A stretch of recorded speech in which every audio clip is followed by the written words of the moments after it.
Então vamos lá, vamos nos debruçar sobre o texto de Lucas, como a gente tem feito todo domingo, procurando entender o que é que Lucas fala, como ele fala, por que ele fala, para quem ele fala.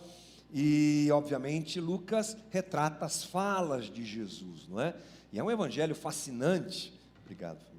O que temos? Olha a caneca nova, hein? Caneca nova, gente, olha. Linda, hein? Só que essa aqui é só minha. Tira os olhos, que essa aqui é só minha. Mas dá para procurar a Karen. Cadê a Karen?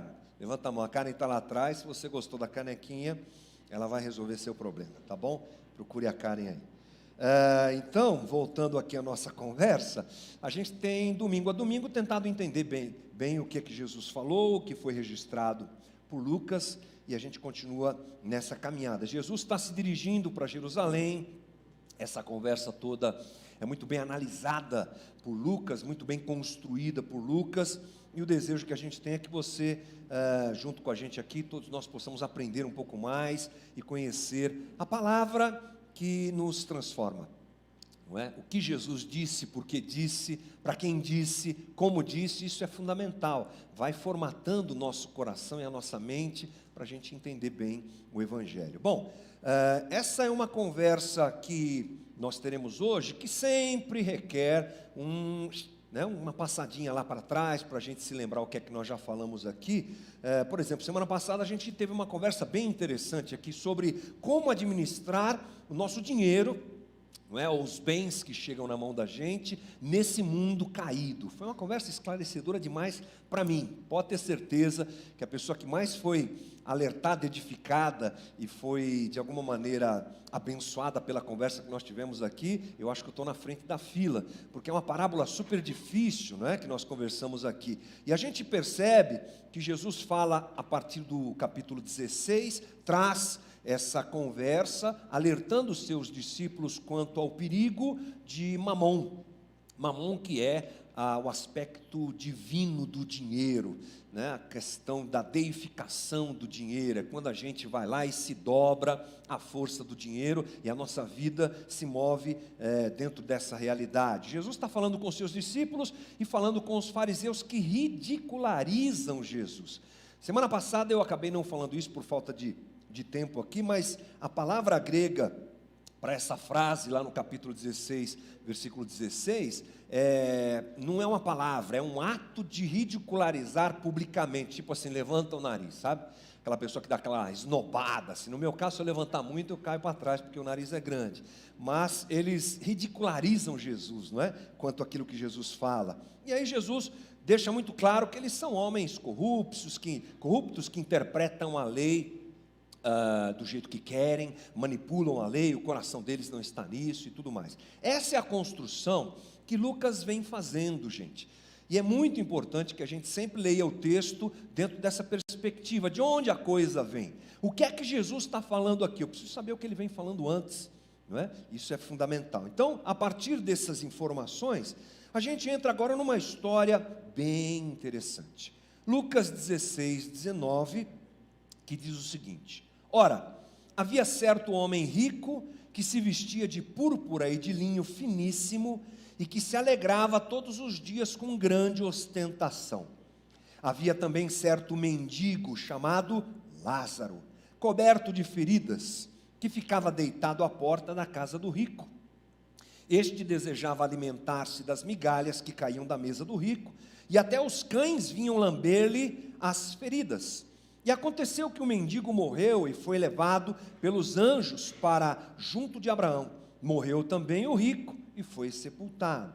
No inferno, estando em tormentos, o rico levantou os olhos e viu ao longe Abraão e Lázaro junto dele. Então, gritando, disse: Pai Abraão, tenha misericórdia de mim e mande que Lázaro molhe a ponta do dedo em água e me refresque a língua, porque estou atormentado neste fogo.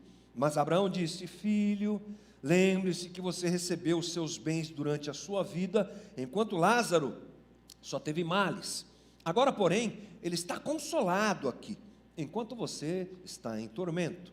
E além de tudo, há um grande abismo entre nós e vocês, de modo que os que querem passar daqui até vocês não podem, nem os de lá passar para cá. Então o rico disse: pai, eu peço que mande Lázaro à minha casa paterna, porque tenho 5 irmãos, para que lhes dê testemunho, a fim de que não venham também para este lugar de tormento. Abraão respondeu: eles têm Moisés e os profetas, ouçam-nos. Mas ele insistiu: não, pai Abraão, se alguém dentre os mortos for até lá, eles irão se arrepender. Abraão, porém, lhe respondeu: se não ouvem Moisés e os profetas, também não se deixarão convencer, mesmo que ressuscite alguém dentre os mortos.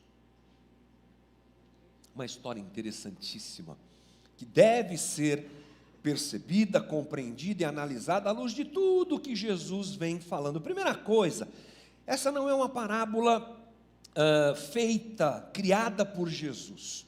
Essa é uma história comum daquela época e daquela região. É um conto, sabe? Uma fábula, digamos assim. É parte da tradição oral que os judeus tanto utilizavam para ensinar coisas, e parte da própria teologia e da própria cultura daquela época. É uma história tipo aquelas que a gente conta, quando a gente fala assim: quando a gente chegar no céu, São Pedro vai estar na porta, e vai olhar se o teu nome está lá, depende do pecado, você entra, você não entra, alguma coisa assim. Essas histórias que a gente usa aqui no dia a dia, eles também tinham as suas histórias. E Jesus está falando e usando essa história para complementar tudo que ele vem construindo. Primeiro ponto. Segundo ponto, é uma conversa entre judeus. Muito importante, é uma conversa entre judeus. Por isso essa história, ela tem um quê da teologia judaica, do Antigo Testamento, da maneira como eles encaravam as coisas do reino, e ela tem, como eu já disse, muito da tradição. Ou seja, isso é muito legal, né, gente?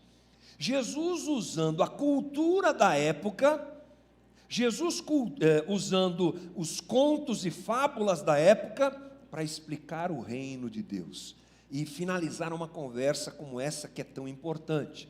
Isso, primeiro, para mim é significativo. Nós que temos um problema com a cultura, crente quer criar uma cultura particular, né? A gente tem um jeito particular de falar, a gente só pode cantar e ouvir as músicas que a gente compõe, só música gospel,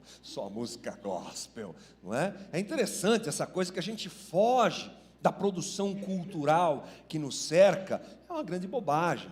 Não é? Deus não está preso na nossa religiãozinha, Deus não está preso nas 4 paredes da nossa igrejinha e no nosso jeitinho de falar. Deus é Deus, e Ele se manifesta das mais diversas maneiras. Quem tem que saber o que está acontecendo e discernir o que está acontecendo é a gente, como Jesus, que sabe trafegar pela cultura, observar a cultura e perceber a cultura através das lentes do Evangelho que Ele mesmo é. Não é? No caso de Jesus, e a gente deve fazer a mesma coisa. É um esforço que, aliás, a gente faz. Na minha live a gente tinha lá o óculos. Eu sempre estou postando coisas do canal Efeito Prisma, por exemplo. Tem aquele do Tiago, como chama?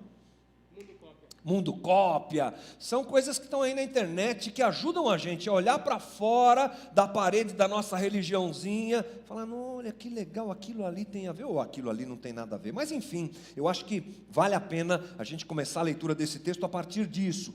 Mas isso significa alguma coisa também. Primeiro, como é um texto, um conto, uma fábula da época, isso aqui não serve para a gente entender o pensamento soteriológico de Jesus. Soteriologia é a teologia da salvação. Então Jesus, nesse texto, não está dizendo: todo pobre vai para o céu, todo rico vai para o inferno. Olha lá, cuidado com isso. Não é isso, não tem nada a ver com isso. Teologias como a teologia da libertação, muito forte na Igreja Católica, usam textos como esse para dizer: é só ser pobre que está tudo resolvido, os ricos vai tudo para o inferno e os pobres vai tudo para o céu. Não é isso que Jesus está dizendo, porque não há ideologia que nos salve. Não há ideologia que tenha esse poder. Cuidado com essa ideia de que alguma ideologia pode te salvar daquilo que, na verdade, a gente sabe que só Jesus Cristo, só a fé na pessoa de Cristo e na obra de Cristo pode realizar em nós. Então, primeiro ponto, joga fora essa informação. Segundo ponto, Jesus também não está apresentando uma coisa que nós podemos chamar de justiça divina. Está vendo? Você está vivendo um dia difícil, né, irmão? A tua vida é dura. Você está sempre passando problema. Está chorando, geme, chora. Vai com a música da Damares, porque Deus vai te honrar. Se não for aqui, vai ser no céu. Ou seja, todo mundo que passa problema aqui vai se dar bem no céu, ou qualquer coisa do tipo. Essa ideia também não é: os que sofrem nesse mundo serão recompensados, e os que se deram bem nesse mundo vão para o inferno. Essa justiça maluca que ela está presente na nossa cabeça, não é a conversa de Jesus. Com isso em mente, tá bom? Com essa ideia em mente, que é só um conto que Jesus usa para complementar a conversa que ele já tem tido com os discípulos e com os fariseus, ele apresenta essa história.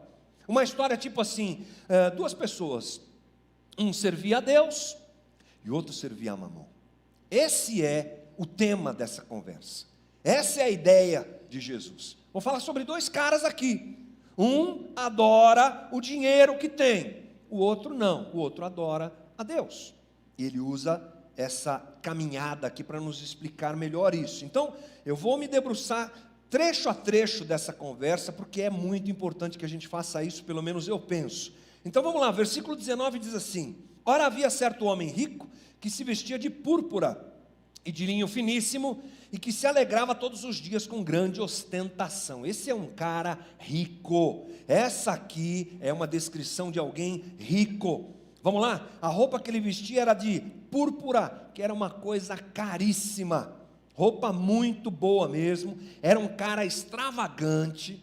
Sabe aqueles sheiks árabes que compram a Ferrari e manda banhar de ouro?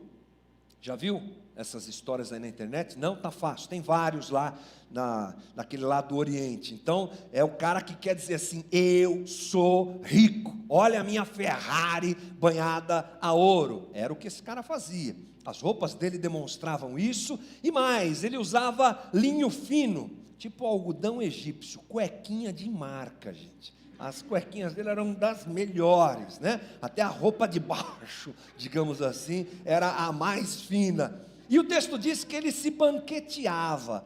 O cara fazia banquetes e festas todo dia, sabe? Aquela coisa dos jogadores de futebol, balada e mais balada, era ele, todo dia tinha uma balada na casa do cara, e ele ostentava mesmo. E alguns estudiosos dizem que esse ritmo de vida dele denuncia uma certa exploração com os empregados, né? Porque a coisa não parava. E outra coisa, o jeito dele viver mostra que ele pouco se preocupava com a própria lei. Ele não guardava o sábado, porque ele banqueteava todo dia. Então ele não estava nem aí com Deus, não estava nem aí nem com a própria religião de Israel. Esse é o retrato desse homem rico. Vamos pular a página, vai para o Lázaro, o homem pobre. Versículo 20: havia também certo mendigo chamado Lázaro, coberto de feridas, que ficava deitado à porta da casa do rico. Um homem pobre. Ele ganha nome, né, gente? Você sabe que esse é o único personagem de todas as parábolas de Jesus que ganha um nome? Nenhuma outra parábola Jesus dá nome a nenhum personagem, só a esse homem. O nome Lázaro quer dizer um homem a quem Deus ajuda. Guarda essa informação, que ela vai ser importante para a gente daqui a pouco. Era mendigo, pobre mesmo, cheio de feridas. Ele inclusive era impedido de ir sozinho, aonde ele passava o dia pedindo esmolas ou esperando a ajuda do rico. O texto nos diz que ele era levado, então provavelmente amigos, familiares. Era um cara coberto de chagas, ferido. Imagina assim, é um quadro muito feio, né? Muito complicado. E pela sua incapacidade, ele era levado pelos amigos, uma prática inclusive comum naquela época, em que as pessoas com esse tipo de dificuldade eram levadas inclusive para a porta do templo, para a porta de sinagogas e coisas do tipo. Então, está lá. Ok, o retrato dos dois já está diante de nós, um muito rico e um homem simples, pobre e doente, que fica à porta desse rico. Aí então o texto nos mostra que a vida deles acaba se cruzando. As vidas do rico e do pobre se cruzam. Olha o que diz o 21. Este desejava alimentar-se das migalhas que caíam da mesa do rico, e até os cães vinham lamber-lhe as feridas. Então está falando aqui do pobre que ficava na porta do rico, e fica muito claro que o rico não atende o pobre. É muito clara essa situação. Ele desejava se alimentar. Quando Lucas usa esse termo aqui, é o mesmo termo usado quando Jesus conta a parábola do filho pródigo, que a gente estudou há pouco tempo atrás, que o filho pródigo, lá junto com os porcos, desejava comer da comida dos porcos, mas não podia. Então é um desejo que não é satisfeito. Ele desejava comer das migalhas que caíam da mesa do rico, mas ele não comia. O termo grego diz que ele não comia, ou seja, o rico jogava fora a comida, provavelmente alimentava os seus cães, mas não dava nada para esse homem, para o pobre, para o Lázaro. E outra coisa interessante é que os cachorros, eles tinham mais afinidade com o pobre do que o rico. O termo, no português, nós lemos assim: até os cães vinham lamber-lhe as feridas, mas no grego, a ideia não é essa, a ideia é de um contraste. Ele queria comer da mesa do rico, o rico não dava nada para ele, mas ele tinha misericórdia dos cães que vinham lamber as suas feridas, e no estudo científico dizem que isso tem um poder curador, não vou entrar nesse detalhe, mas é o que eu li sobre essa situação. Então, ele não tinha nem um pouco de suporte, de misericórdia do homem rico, mas dos cães ele tinha. Tamanha era a distinção, tamanha era a diferença com que ele era tratado. Ou seja, o sofrimento daquele homem adivinha muito mais até do que da falta de comida e da sua própria situação física, mas do próprio desprezo. Ele vivia como um verdadeiro indigente, como a gente diz, não é? Alguém invisível, que hoje a gente conhece bem. Sinais do Reino saiu muitos anos nas ruas aqui de Guarulhos, e a gente se deparou com histórias do tipo, gente invisível. Essa é a realidade de muitos ainda hoje, e essa é a realidade que Jesus quer apresentar aqui. Bom, então nós temos um contraste muito claro de situações, gente? O rico se vestia bem, o pobre era nu, coberto de feridas. Esse é o quadro. O rico comia bem todos os dias, o pobre ansiava por migalhas, o rico era servido, o pobre tinha os cães que lambiam as suas feridas. Está colocada diante de nós essa situação muito clara, um contraste muito claro. Aí o que acontece? A morte entra na história. E o texto diz, Lucas 16, 22, e aconteceu que um mendigo morreu e foi levado pelos anjos para junto de Abraão. Esse cara provavelmente não teve nenhum sepultamento. A gente não tem informações, Jesus não quis dizer isso, como ele morreu, onde ele morreu, mas dá para imaginar que a situação de alguém invisível prevalece também na morte. Morreu, ficou largado, e aí o texto nos diz que ele é levado para o seio de Abraão. O que é isso? É a palavra usada, o termo usado pelo judaísmo para falar de céu. Tá bom? É a ideia de um lugar paradisíaco ou de um estado paradisíaco. Vamos nos lembrar que Jesus está usando uma metáfora, uma história, e ele usa literalmente os termos que eram usados na conversa entre os judeus, como eu já disse. Bom, a partir disso a gente tem a morte agora do outro personagem da história, que é o rico. 22, 23, morreu também o rico e foi sepultado. No inferno, estando em tormentos, o rico levantou os olhos e viu ao longe Abraão e Lázaro junto dele. A tensão, ela é proposital, ou seja, nós temos uma inversão de situação agora. Primeiro momento, rico se dando bem e o pobre se arrebentando. Outro momento agora, quem está mal é o rico. não é? Ele está lá no inferno sofrendo, enquanto Lázaro está do lado de Abraão, está tudo bem com Lázaro, ou seja, as coisas se invertem. É proposital na história e proposital no que Jesus quer dizer. E o rico reconhece Lázaro, gente. Olha que coisa interessante. Isso aqui já evidencia que nem no inferno o cara mudou, né? Porque ele reconhece Lázaro, ele sabe quem é Lázaro. Ele fala para Abraão sobre Lázaro, mas não tem pedido de desculpa, não tem nenhum sentimento de arrependimento, ele continua em cima das tamancas, ele continua se achando o cara, não é? O coração dele não muda, mas essa fala evidencia que Lázaro não era alguém desconhecido para ele, ele sabia. Provavelmente quando ele passava com a carruagem dele, entrando na sua mansão, estava lá Lázaro todos os dias, ele sabia quem era. E aqui no inferno ele denuncia isso. Bom, e aí o coração dele vem à tona. 24.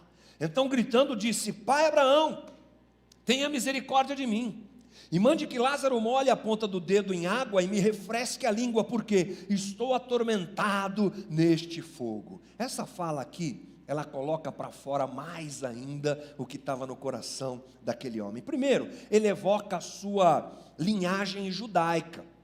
Ele chama Abraão de pai. Abraão é o pai da nação judaica. Foi Abraão que recebeu o chamado para poder montar ou ser o iniciador do povo de Israel, como nós sabemos. Ele é muito considerado, ele é o pai do povo judeu. Quando ele diz pai Abraão, ele quer se conectar com essa situação. Tipo assim, eu estou aqui, pai Abraão. Por que eu estou aqui? Eu sou filho judeu, eu sou circuncidado, a ideia também traz essa realidade, não é? Ele evoca essa situação de religião, de etnia. Não tenho que estar aqui, eu sou judeu, ô pai Abraão, lembra disso, não é? A conversa começa com essa colocação, e aí ele coloca para fora também a sua ideia de hierarquia, porque ele não pede desculpa nenhuma para Lázaro, e ainda fala assim para Abraão: manda ele trazer um pouco de água para mim. Lá no inferno, ele continua cheio de si. Lá no inferno ele continua alguém arrogante, que quer mandar nos outros. Esse é o coração desse homem. Uma vida que foi construída com certeza sob os valores do reino dos homens. Esse é o retrato desse homem, é isso que Jesus quer evidenciar para quem o ouve. Compõe o próprio ser daquele homem rico, que tudo isso leva ao inferno. Tudo isso leva ele a viver o que ele está vivendo. É um homem literalmente dominado por Mamon. Lá dentro do inferno, isso fica mais claro ainda. Mas e Lázaro? Vamos pensar em Lázaro, porque agora Lázaro está do lado de Abraão, ali na boa, tudo tranquilo. Lázaro, bom, a plateia que está ouvindo Jesus, gente, espera a hora da vingança. É agora que o Lazarinho vai se vingar. A plateia já está assim babando, agora que ele vai mandar um raio, é agora que ele vai falar com Abraão: pai Abraão, deixa eu se vingar um pouco, alguma coisa assim. Mas não, de jeito nenhum. Lázaro é um homem modesto, simples, não tem resposta. Jesus está usando Lázaro aqui como um modelo de misericórdia, porque quando ele poderia de alguma maneira se vingar do que aconteceu, não, ele fica recluso. Alguns estudiosos sugerem inclusive um ato misericordioso da parte de Lázaro, não é? E Lázaro, ele ele demonstrava quem era por aquilo que ele não fazia. Na pobreza, ele era singelo, paciente, não agredia aquele que o desprezava, e agora, mesmo no poder, ele continua igual. Essa é a ideia que Jesus quer que nós também entendamos. Então, nós temos um homem rico, dominado por Mamon, agora no inferno, e um homem que serve a Deus, que ama a Deus, que apesar de tudo que passou, não usa disso para vingança ou qualquer coisa do tipo. Isso vai sendo construído diante da gente. Aí Abraão diz o seguinte: filho, lembre-se de que você recebeu os seus bens durante a sua vida, enquanto Lázaro só teve males. Agora, porém, ele está consolado aqui, enquanto você está em tormentos. E além de tudo, há um grande abismo entre nós e vocês, de modo que os que querem passar daqui até vocês, não podem, nem os de lá, passar para cá. Pronto, Abraão fala sobre a vida do rico. É uma fala afetuosa, porque Abraão chama ele de filho. É a mesma palavra usada por Jesus na parábola do filho pródigo, quando o pai vai falar com o filho mais velho, que está todo rebelde, porque o filho mais novo voltou. Aquele jeito afetuoso de falar está presente aqui. E aí ele traz à tona a memória do rico. Lembre-se, você levou uma vida muito boa, meu irmão. E tudo o que você viveu, foi Deus que te deu. Ainda que você não tenha percebido isso. Ainda que você não tenha se atentado para isso. O que você viveu, você recebeu. E lembre-se, inclusive, do mal que você causou. Essa é a ideia. Abraão está tentando aqui trazer a consciência daquele homem, da sua vida, como ele lidou mal com a vida, como ele administrou mal o que tinha, como ele se empoderou quando ele deveria dividir, como ele foi dominado por Mamon, ao invés de usar tudo isso de uma maneira diferente. É o que Abraão está falando. Mas de alguma forma, ele fala também sobre a vida do pobre, sobre a vida de Lázaro. Interessante que ele diz assim: você se deu bem lá, você fez tudo o que você quis, enquanto Lázaro sofria. E aí ele diz que Lázaro está consolado. Na tua Bíblia está escrito isso, é bem interessante. Ele não diz assim: agora Lázaro está bem, está com a barriga cheia, está curadão, aqui, viu, o rico. Não, ele chama a situação, ele apresenta a situação do homem pobre, de Lázaro, como alguém que está consolado, porque o desprezo acabou. Aquilo que ele vivia, agora acabou, ele está consolado. E o rico, diante disso, se desespera. Então o rico disse: pai, eu peço que mande Lázaro à minha casa paterna, porque tenho 5 irmãos, para que lhes dê testemunho, a fim de que não venham também para este lugar de tormento. Interessante, ele se preocupa com os da classe da sua família, e aliás ele faz só isso, né? Ele só se preocupa com os da sua família. Não há arrependimento, só tem interesse. Eu tenho que preservar aquilo que é meu, mesmo estando aqui no inferno. Eu quero que o Senhor mande alguém para resolver essa situação. E Abraão responde: eles têm Moisés, eles têm os profetas, que ouçam. Por que Abraão fala isso, gente? Porque não foi o que o próprio rico não fez. Ele ficou tão ocupado com o dinheiro que tinha, ele ficou tão ocupado com os bens que tinha, que nem atento às leis, nem atento ao ensino dos valores do reino dentro da religião de Israel, ele se preocupou em fazer. Ele estava ocupado demais para ouvir e obedecer ao que tinha sido ensinado na sinagoga, até porque no cerne da religião de Israel está o cuidado com o pobre. É muito claro isso, desde Gênesis você vai encontrar esse apelo para os que têm, dividam com os que não têm. Esse é o coração de Deus expresso na lei. Mas esse homem estava ocupado demais. Agora Abraão diz que os seus familiares não façam o que você fez, que eles ouçam Moisés, que eles ouçam os profetas, mas coisa que nem ele fez. E aí a gente tem o final da conversa, né, gente? O final da conversa é assim: mas ele insistiu: não, pai Abraão, se alguém dentre os mortos for até lá, eles irão se arrepender. O rico continua duro, ele quer inclusive mandar no pai Abraão, né? Ele continua resistente e duro. E aí Abraão finaliza a sua conversa de forma dura, dizendo assim: se nem o inferno mudou o seu coração, não vai ser uma ressurreição de um morto que vai fazer isso com os seus familiares, ô ricaço, né? Você está corrompido mesmo estando onde você está, você não mudou, aqueles que estão lá também não vão mudar. E aí diz o versículo 31, Abraão, porém, lhe respondeu: se não ouvem Moisés e os profetas, também não se deixarão convencer, mesmo que ressuscite mesmo que ressuscite alguém dentre os mortos. Por que eu falei Jesus? Porque foi isso que aconteceu, né, gente? Jesus está expondo o coração duro desses que servem a Mamon, desse pessoal que está dominando a religião de Israel. E nós sabemos que lá em João capítulo 11, um outro Lázaro ressuscitou. Então o que Jesus apresenta aqui é de alguma maneira profético, como a gente diz, né? Ele está dizendo assim: olha, é isso que vai acontecer com vocês que estão me ouvindo, porque eu vou ressuscitar Lázaro e vocês não vão acreditar. Muito pelo contrário, a gente sabe que a ressurreição de Lázaro, feita por Jesus, é o estopim para a crucificação que vem a seguir. Ou seja, Jesus sabe que o coração daqueles homens está duro. E essa é uma história que só demonstra isso. Essa é uma história que traz o retrato, é um retrato, é uma foto, não é? Do coração daqueles homens que estavam ali perto de Jesus e que inclusive contra quem ele frequentemente debatia e apresentava. À luz da construção toda que nós vemos fazendo, é o que Jesus usa uma história para deixar isso muito claro.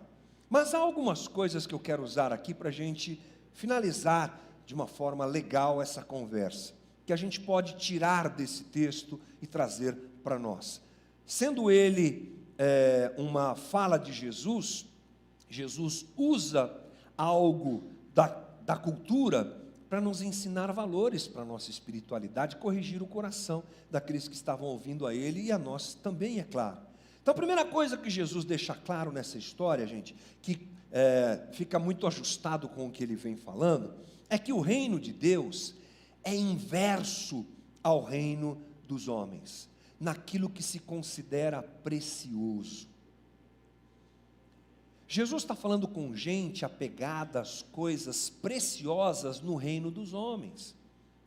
Eram esses homens de poder, eram esses homens de dinheiro, eram esses homens de autoridade religiosa. É com eles que Jesus está falando, e é claro que também com os pobres, é claro que também com os seus discípulos, mas a conversa bate muito de frente com esses homens. Por quê? Porque eles valorizam aquilo que Deus despreza. Vamos nos lembrar que Jesus já disse isso para eles. Lucas 16, 14. Os fariseus, que eram avarentos, ouviam tudo isso e zombavam de Jesus. Mas Jesus lhes disse: vocês são os que se justificam diante dos homens, mas Deus conhece o coração de vocês.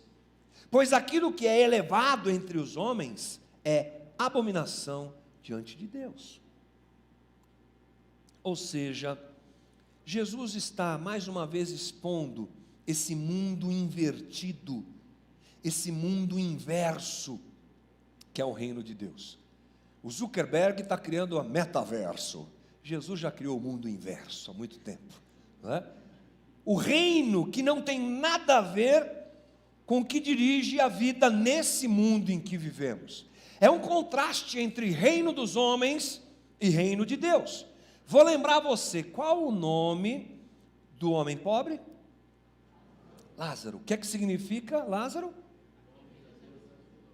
Um homem ajudado por Deus, um homem que Deus ajudou. Mas não é interessante, gente, que esse cara é um cara pobretão, desgranhento, arrebentado, todo ferido, largado no meio da rua, com um nome desse?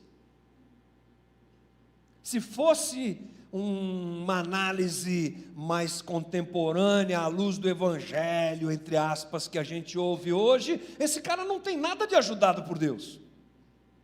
Esse cara que Jesus apresenta como alguém ajudado por Deus, está na miséria, gente. Está coberto de chagas. E o outro é que está no bambambam, o outro é que está bem. E se fosse à luz do que a gente hoje ouve por aí, Deus não está aqui, Deus está lá. Deus está com esse cara da Ferrari banhada de ouro e da cuequinha de marca. Ele não está aqui com esse cara cheio de feridas que os cachorros lambem. Essa é a nossa ideia. É isso que a gente valoriza. Porque a gente esquece que o valioso do reino de Deus não é o valioso para o reino dos homens. O que Deus valoriza não é isso. Não é essa estrutura humana que a gente tanto gosta e tanto se apega. Você quer perceber melhor isso? Vamos nos lembrar a descrição da Nova Jerusalém em Apocalipse 21. A Bíblia é um livro fantástico, né? Ela tem começo, meio e fim. Jesus já nos mostra, Deus já nos mostra que a Jerusalém descerá e esse mundo será transformado. E você deve se lembrar a linguagem que João usa. Ele diz que as ruas serão de ouro. Que incrível! Vou andar em ruas de ouro. É porque no reino de Deus o ouro a gente pisa em cima. O cachorro faz caca, não é nada. Não sei se vai ter cachorro no paraíso, é só uma metáfora, né, gente? Você está entendendo? No reino de Deus, ouro asfalta a rua. Aqui, aquilo que é tão precioso, aquilo que é tão incrível, aquilo que tanto ganha meu coração, aquilo que tanto eu gasto força para ter, aquilo que tanto eu posso servir, mesmo sem perceber, mesmo sem entender, é lixo, não é nada. Essa inversão é muito importante. E ela precisa ganhar força na nossa interpretação para a vida. Para a gente reequacionar as nossas prioridades e para a gente reequacionar o nosso investimento de vida. Para a gente perceber como é que a gente tem administrado os bens que Deus tem nos dado. Olha o complemento da conversa da semana passada chegando hoje aqui. Olha a conversa se desdobrando em mais coisas para a gente aprender. Como é que eu tenho usado, gasto, administrado os bens que Deus me dá nesse mundo injusto? Se eu partir do princípio do rico, de novo usando o vocabulário nordestino, lascou-se. Não é? Eu preciso saber o que domina meu coração. O desprezado é aquele que recebe importância, não pelo estado de miséria, mas pelo comportamento em meio da vida. Essa não é uma história para nos ensinar, de novo, que é o pobre, que é bem visto por Deus por ser pobre. Não! A questão aqui é coração. Você já conheceu pobre arrogante? Monte, não é? E já reconheceu o rico de coração bom? Bastante também, menos que pobre, mas tudo bem, né? Porque é mais difícil, é verdade, é mais difícil. Então a ideia aqui é, onde está meu coração em tudo isso, não é?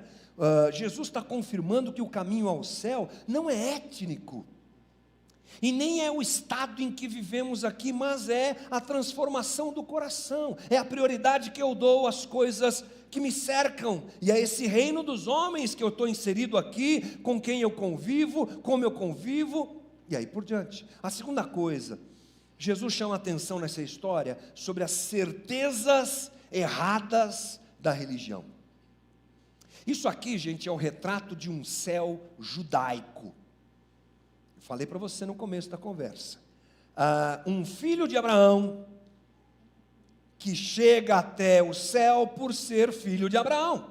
E inclusive estando no inferno, reivindica isso. Pai Abraão, se lembra, eu sou circuncidado, aquela coisa toda que a gente já conversou aqui. O céu dessa história aqui é judaico, porque Jesus está falando com judeus. E aqui nós temos uma expressão de Jesus carregada de religião. Religião equivocada, religião enganosa, religião mentirosa, religião que não surtiu efeito no coração daquele homem, e não surtiu efeito no coração daqueles que ouviam e andavam com Jesus, os próprios líderes da religião, que mais à frente vão matar o Filho de Deus. O rico era modelo de um ser abençoado por Deus, só que não. Porque a cultura e a religião daquele momento exaltavam essa coisa do ser abençoado por Deus, então você é alguém que Deus ama. Você é próspero, vou até melhorar minha frase, você é próspero, você tem saúde, esse é o sinal de que Deus te ama. Quanto mais eu tenho, mais amado por Deus eu sou. É o que estava na cabeça daquele homem da história, é o que a religião cria. É o que a religião coloca na vida da gente. Nós avaliamos o amor de Deus por nós circunstancialmente. Acontece com a gente, mesmo sabendo de tudo isso, não é verdade? Pegou uma semana difícil, Jesus, não sei se o Senhor me ama, se o Senhor não me ama, aquelas coisas assim, né? Agora quando é promovido, comprou um carro novo, comprou uma casa melhor, está tudo bem. Eu sou ungido de Deus, aquelas histórias. A gente faz isso. Imagina uma religião que é empurrada para esse caminho, que cria esse caminho, que fomenta isso. É o que Jesus está dizendo. Não tem nada a ver com isso. Jesus está confirmando que o caminho para esse estado que nós chamamos de céu, não é étnico, mas é coração transformado em relação com Ele, a despeito das circunstâncias que a gente vive aqui nesse mundo caído e sofrido. Terceira coisa, indo para o final, gente. Jesus está ensinando que a vida é o caminho em que eu construo meu destino para a eternidade. Tem um professor lá no seminário, muito querido, professor Ziel Machado. Bom ele, Elias? Bom demais. Professor Ziel Machado. Se um dia você puder vê-lo pregar, fazer um curso com ele. Eu tive aula com muita gente fera lá. Mas as frases, piadas e coisas que ele conta são as que mais ocupam a minha cabeça. Impressionante. E ele contando a história da morte da mãe dele, que era uma mulher de fé, uma mulher assim, batistona, daquelas assim, e que morre sabendo o dia que vai morrer. É uma história impressionante. Eu não vou ficar usando a história do irmão aqui, não é? Sem pedir direitos autorais, mas é incrível a história. E ele fala, quando ele conta essa história, pelo menos falou para nós, uma frase tipo assim: como eu vivo, vai determinar como eu morro. Não esse como eu morro, no sentido de que crente só morre bem. Não sei se tem um jeito de morrer bem, né? Porque morrer é morrer. Mas às vezes o crente não morre tão bem, né? É desastre, é catástrofe, é qualquer coisa. Nesse sentido nós somos todos iguais, né? Você tem gente que não tem nada de Deus e que morre tragicamente, e você tem o irmãozinho cheio de fé que também morre assim. Mas não é isso. O jeito que eu vivo vai determinar a minha situação de eternidade. É interessante que a gente pensa, mas não pensa muito nisso. Primeiro porque a sociedade que a gente está despreza o além, despreza a transcendência. A gente vive num mundo pós-moderno, em que o ilegal, o ideal da vida é se dar bem aqui e agora. Deixa eu ser feliz. Estoicos. Comamos e bebamos, porque logo morreremos. Então, deixa eu usufruir de tudo. Por quê? Eu não tenho uma visão de depois. E isso faz a gente viver a vida tresloucadamente. Mas uma coisa importante é a gente pensar nessas coisas, como a gente constrói a vida, porque ela passa, né, gente? Ontem eu tinha 20, estava tocando com resgate com 20 por aí, graças a Deus continuo tocando com resgate com 53, mas passou, 33 anos tocando, passou, a energia já não é mais a mesma, né? Acaba o show, a gente já está meio requenguela, né? É isso aí. Porque a vida passa, e o que a gente constrói aqui é esse pavimento para a eternidade, não é? Fundamental. Como eu vivo determina, portanto, como eu morrerei. Quando a morte chega, a definição do estado aconteceu durante a vida. Eu tenho o desafio e, por outro lado, o privilégio de cuidar de pessoas. Essa é a minha vocação. Então a gente cuida das pessoas num momento muito legal e nos momentos difíceis. Então, quando tem velório, está lá o pastor. É assim mesmo. E eu me sinto privilegiado nesse sentido. E é interessante que a gente está lá diante de um corpo morto, né, sem vida, e não tem o que fazer. Um amigo meu, médico lá de Itaperuna, Rio de Janeiro, Nick, ele convive por ser médico com a vida e com a morte. E uma vez eu tive uma conversa muito legal com ele sobre isso, falando sobre vida, falando sobre a ciência, essa coisa toda, quando é que uma pessoa é considerada morta, mesmo aquelas conversas que a gente tem de vez em quando. E ele disse assim: sabe o que é incrível? É que quando uma pessoa está ali, no leito de morte, a morte chega, foi. Eu sei que parece óbvio, mas quando a morte chega, foi, se encerrou, acaba o ciclo, não tem o que fazer. O que eu tinha que ter feito era enquanto vivo. É nessa caminhada que a gente constrói a nossa eternidade. É nessa caminhada que a gente constrói a vida que a gente viverá na continuidade dessa vida. Esse retrato de Jesus, às vezes, é o que ocupa a nossa mente, mas não deve ser assim. Nós precisamos imaginar essa situação a mais importante, que há essa continuidade, que ela é importante, que ela deve fazer parte da nossa esperança de vida, inclusive, mas eu devo vivê-la, viver a vida construindo e pavimentando aquilo que viverei na eternidade. A definição do estado de alguém que morre é construída e vivida na vida.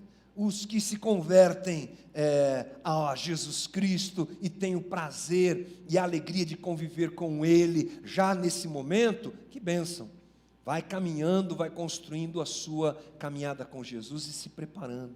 Mas eu quero finalizar lembrando a você que essa tem sido a conversa de Jesus nessas parábolas e nesses diálogos que ele trava com os fariseus e com os seus discípulos.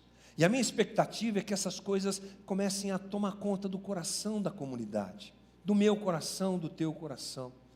Coisas como eu administro o que Deus me deu, coisas como eu vivo e tenho pavimentado a minha caminhada em direção à eternidade nesses dias. O que é importante e o que é descartável na vida, essas coisas que a gente pouco faz, porque isso me dá a impressão que Lucas está tentando narrar para Teófilo. É isso que Lucas está dizendo: cuidado com as tuas prioridades. Teófilo, Jesus está chamando a atenção da gente durante todo esse tempo. É o que eu pesquisei e o que eu percebi, que Jesus gasta tempo ensinando as pessoas sobre prioridades, que Jesus gasta tempo dizendo cuidado com a religião, que parece encantadora e é mesmo, mas pode te enganar, tomar conta do teu coração. Viva o Evangelho na vida.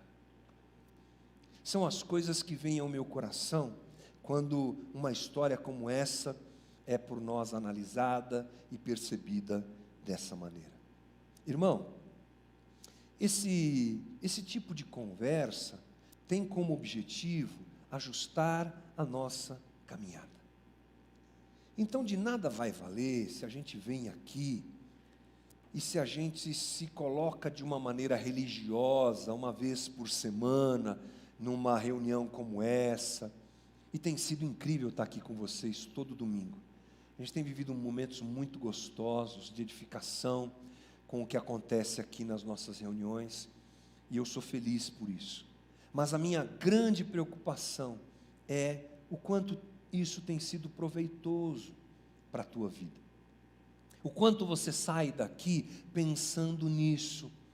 O quanto essas conversas ganham dimensão na tua vida durante a semana. O quanto elas se incorporam nas tuas decisões, nas tuas escolhas, no teu jeito de decidir uma coisa ou outra. O quanto essas conversas ocupam espaço na tua caminhada. A minha oração é que elas ocupem muito espaço, que elas tragam reflexões a você, que elas despertem o nosso coração para nós ajustarmos a nossa caminhada com o que Jesus deseja, porque esse é o jeito dos discípulos de Jesus viverem. Amém? Esse é o jeito dos discípulos de Jesus viverem. Essa é a maneira que Jesus nos convida. Vem, pega a tua cruz e vamos embora, vamos andando, vamos escolhendo certo, pedindo graça de Jesus para isso, vamos desprezando aquilo outro, vamos nos ajustando, E o meu convite para você é que a gente nessa manhã, tanto você que está aqui, como você que está em casa me assistindo, é que a gente ore pedindo graça de Jesus, para que tudo isso transforme a gente em discípulos de Jesus, cada vez mais fiéis à vontade de Jesus para a vida da gente. Vamos orar? Fica de pé comigo, querido. Vamos lá, vamos colocar nosso coração diante do Senhor. Vamos clamar a Jesus para que essas coisas ocupem realmente a nossa vida. Ore do jeito que você achar melhor. Ore do jeito que você gosta de orar. Mas eu te convido nessa manhã a ser sincero e a avaliar coisas que talvez precisam ser ajustadas e precisam ser equacionadas para a gente se tornar cada dia mais gente parecida com Jesus, discípulos de Jesus. Querido Jesus, que boa essa manhã que o Senhor nos dá. Que linda essa manhã que o Senhor nos dá. Eu preciso te agradecer porque a gente está aqui.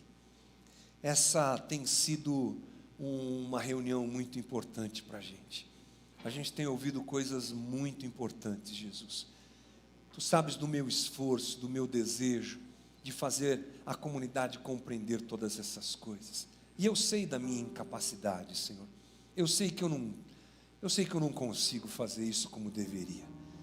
Mas eu peço que o teu Espírito complemente adequadamente, fazendo essa conversa sair da mente e escorregar para o coração de cada um que está aqui, para que ela se torne rema e viva em nós, para que ela se torne efetiva, para que o nosso caráter ele seja transformado, para que a gente se preocupe com essas coisas, Jesus, para que a gente se apegue ao que é precioso, ao que é do reino, ao que é eterno, porque se não é eterno, é eternamente inútil, já disse C.S. Lewis. Se não é da eternidade, que ocupe lugar passageiro, temporário, periférico na nossa vida, que no nosso coração as coisas eternas ocupem o lugar, que no nosso coração o Evangelho ocupe o primeiro lugar.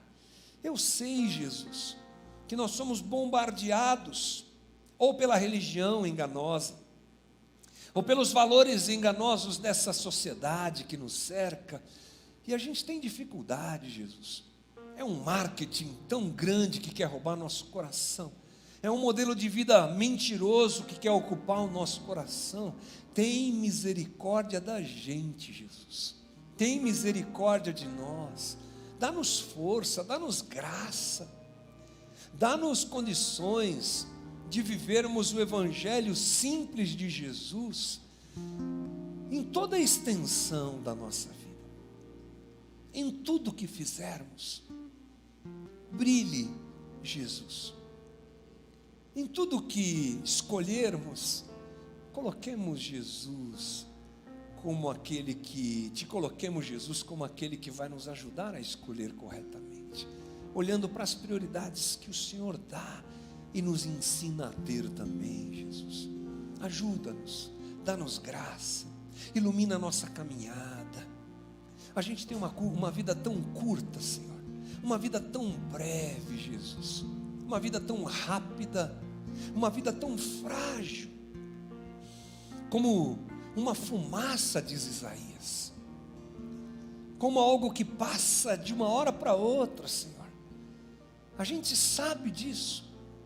Então nos ajuda a não vivermos como loucos, nos ajuda a não vivermos como esse homem rico dessa história, ensimesmados em nós, encapsulados em nós, atrapalhados nas nossas escolhas, valorizando o que é lixo no reino de Deus.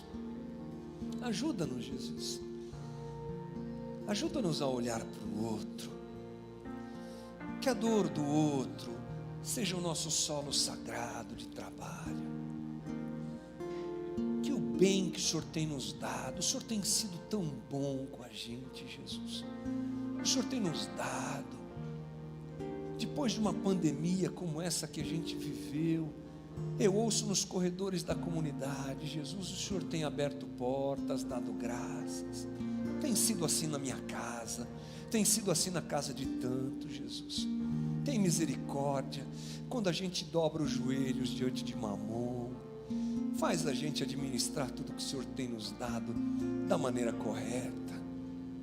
Faz o nosso coração ser teu e não das coisas. Faz o nosso coração ser dividido com as pessoas, com a comunidade. Ajuda a gente, Jesus. Ajuda a gente. Ajuda-nos a pavimentarmos a nossa caminhada de vida para a eternidade, trilhando no solo sagrado do Evangelho de Jesus Cristo. Obrigado por essa manhã. Obrigado por cada irmão que está aqui, pelo esforço de saírem de casa e virem aqui com a gente, Jesus. Isso para mim quem faz é o Senhor. Obrigado por aqueles que não podem vir. Obrigado pela comunidade. Obrigado pela caminhada. Obrigado, obrigado. Te adoramos. Nosso coração é teu, Jesus. E que essas conversas explodam em nós todos os dias. Dá-nos um bom domingo. Dá-nos uma ótima semana. É a nossa oração, Senhor, em nome de Jesus. Amém. Deus nos abençoe, irmão. Bom domingo.